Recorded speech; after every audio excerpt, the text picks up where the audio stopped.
उनकी, वो कभी भी उनकी ट्रांसफ़र हो तो उनके लिए वहाँ केंद्रीय विद्यालय हो और वहाँ पर फिर वो अपने बच्चों की एजुकेशन दिलवा सकें। तो सबसे पहला मेन उद्देश्य केंद्रीय विद्यालयों को आरंभ करने का यही है।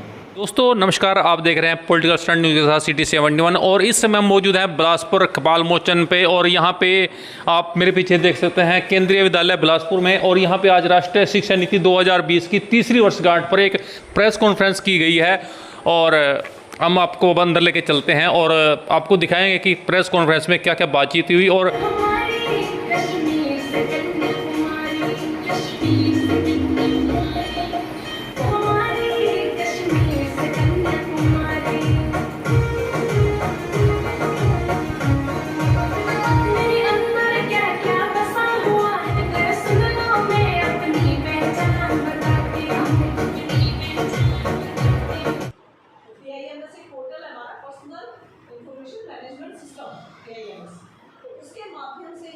मीडिया से उपस्थित 71X से श्री राजेश जी दोनों, श्री चहल जी पंजाब केसरी से और श्री रामकृष्ण जी पंजाब केसरी से, मैं आप सभी का आज की तीसरी राष्ट्रीय शिक्षा नीति की तीसरी वर्षगांठ की 29 तारीख को वास्तव में 29 जुलाई को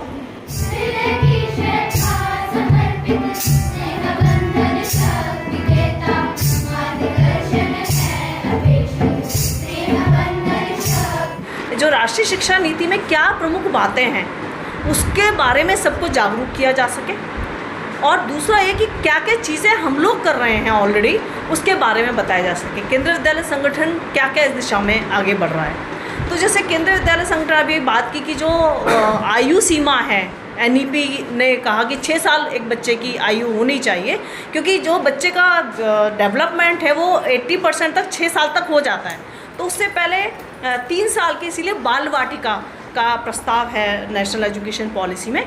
तो वो 3 साल कई विद्यालयों, जैसे मैंने बताया कि 435 विद्यालयों में इस साल शुरू किया गया है +5 वाले बच्चों के लिए बाल वाटिका, और पिछले साल शुरू की गई थी 49 स्कूलों में बाल वाटिका का पहला क्लास, और अब वहाँ पे तीनों क्लासेस चालू हैं उन 49 में इस सेशन से।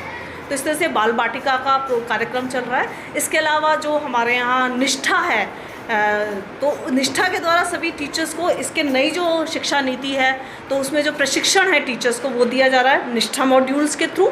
और इसके अलावा दीक्षा ऐप के माध्यम से भी टीचर्स को प्रशिक्षित किया जा रहा है। साथ साथ उनको पाठ्यचर्या पूरी उनको लेसन प्लान्स उपलब्ध कराए जा रहे हैं, ताकि उनके माध्यम से उनको वीडियो, मतलब रिसोर्स जितना भी मटेरियल है वो उनको उपलब्ध कराया जा रहा है टीचर्स को। दीक्षा पोर्टल पे कोई भी जाकर उसको देख सकता है। इसके अलावा जो PM ई-विद्या चैनल्स हैं, मुझे लगता है इसकी सबसे ज़्यादा पब्लिसिटी करने की ज़रूरत है, क्योंकि ये चैनल्स सभी दूरदर्शन के सभी चैनल्स उपलब्ध हैं दूरदर्शन पर, और हर क्लास के लिए उपलब्ध है। क्लास 1 के लिए अलग है, 2 के लिए अलग है, 3 के लिए अलग है, तो 12th तक ये चैनल्स उपलब्ध हैं। हायर एजुकेशन के लिए भी हैं, पर हम क्योंकि विद्यालय की बात करें तो 1 to 12th ये चैनल्स उपलब्ध हैं। और मुझे लगता है हर पेरेंट जो कहीं भी लगता है कि वो अपने बच्चों के लिए अलग से कोई संसाधन उपलब्ध नहीं करा सकता, वो इसको देख सकते हैं। और हमें पता है कि जो दूरदर्शन है तो उसके लिए तो केवल एक बार डिश लगा दो तो उसके बाद महीने के बाद पैसे भी नहीं देने होते। तो हम इस चीज़ के बारे में पेरेंट्स को जागरूक कर सकते हैं। इसके अलावा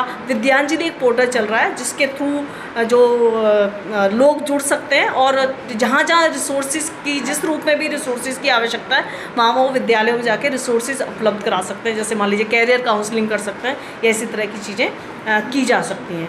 इसके अलावा जो केंद्रीय विद्यालय में जो सबसे बड़ा जो है FLN का कार्यक्रम, निपुण भारत का कार्यक्रम चल रहा है, जिसमें लर्निंग आउटकम्स को निश्चित किया गया है। और लर्निंग आउटकम्स को PIMS पोर्टल पे हमें 3 बार, एक बार जब एंट्री लेवल है बच्चे की, फिर सेकंड टाइम पे, फिर थर्ड टाइम पे हमें बच्चे की वो उसमें PIMS पोर्टल पे हमें वो एंट्रीज करनी है, ताकि बच्चे की हम प्रोग्रेस को ट्रैक कर सकें कि बच्चा कितना जो उसके TLOs थे उसने कितने अचीव किए हैं, और जो बच्चे कहीं पीछे रह गए तो उनको हम फिर से बच्चों को उनको आगे बढ़ाने के लिए कुछ नए उपाय कर सकें।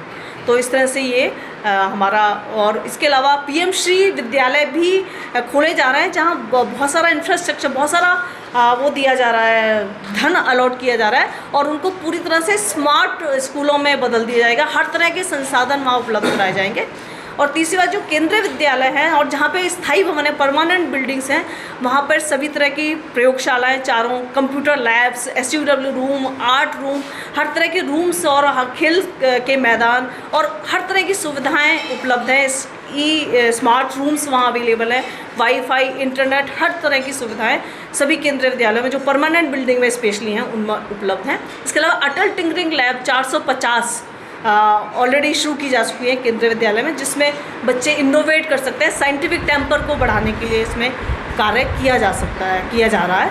तो इस तरह से केंद्रीय विद्यालय संगठन PTMs के थ्रू पेरेंट्स से जुड़ना और PTA पेरेंट टीचर एसोसिएशन जो NEP की एक खास बात है, पर केंद्रीय विद्यालयों में इसको ऑलरेडी पहले से ही इन सब चीज़ों को किया जा रहा है और हर महीने हम लोग PTM का आयोजन करते हैं ताकि पेरेंट्स से हम ट्रैक कर सकें और कम्युनिटी को भी हम अपने इसका शिक्षण अधिगम का एक वो बना सकें ताकि पेरेंट्स भी कंट्रीब्यूट कर सकें बच्चों की पढ़ाई में। एडमिशन की प्रक्रिया की जहाँ तक है, क्लास 1 की टोटली ऑनलाइन है और इसके लिए एज चाहिए 31 मार्च को 6 साल। और जो बाकी क्लासेस हैं, अगर हमारे पास 40 से कम सीटें हैं तो उतनी ही सीटों को हम पब्लिश करते हैं। जैसे ही हमारे पास टाइम शेड्यूल आता है, मेनली ये मार्च अप्रैल में होता है, मार्च में या टाइम शेड्यूल आ जाता है हमारे पास।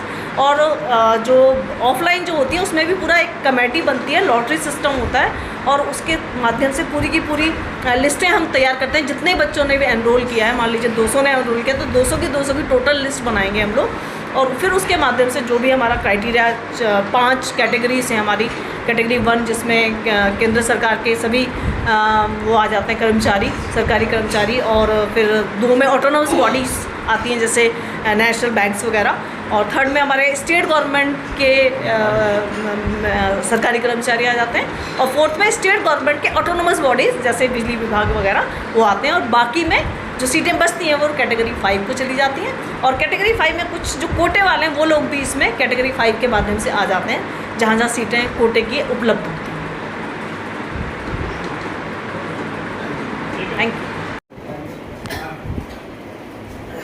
सबसे पहले मैं ही मिलकर गया था आपको और आपने मेरा KTS के बारे में मुझे लगता है आप सब लोग जानते हो कि 1963-64 में 20 विद्यालयों के द्वारा विद्यालयों के वो केंद्रीय विद्यालय में कन्वर्ट करके, पहले से सेंट्रल स्कूल कहते थे, उसमें उसको स्टार्ट किया गया था 1963-64 में।